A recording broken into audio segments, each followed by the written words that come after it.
Citizens Coalition for Change, CCC disputed Interim Secretary General Sengezo Tshabangu is recalled 3 councillors from Matebeleland North.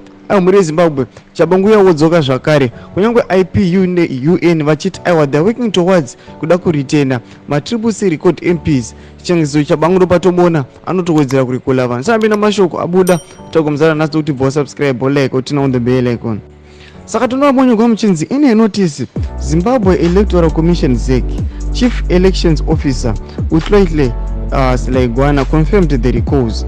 According to Southern Eye, the councillors are Nolia Dube and Julia Mumpande from Binga Rural District Council and Maria P from Victoria Falls Municipality. Saka ndo zvatikona kuti ndo vanhu vatatu vakarikolewa naSengezo Tshabangu. Asi akasvika kutanga munoziva kuti kumasuruko akarikola aiwa vanhu vanga vaelektiwa nevanhu veZimbabwe kunzi vavamirire muparliament. Sengezo Tshabangu kubva ndobva zvivharisa nobva varikola. Saka muri Zimbabwe muri kudii pamusoro paSengezo Tshabangu? Ndozokunza kutsara kuti Sengezo Tshabangu aiwa munhu anotokudumbirwa anomutsamwira anoziva kuti aiwa Sengezo Tshabangu kunyange akanzi awigwa nechinhu chakaita chakaipa sei vanhu vanofara. Asi muri Zimbabwe chimbotudzai mafungiro enyu kuti kudii pamusoro pemamwe marecalls aitwa naSengezo Tshabangu. Aiwa pine comment section medu tudze mafungiro enyu. Saka no subscribe pakulike channel tina on the bell icon.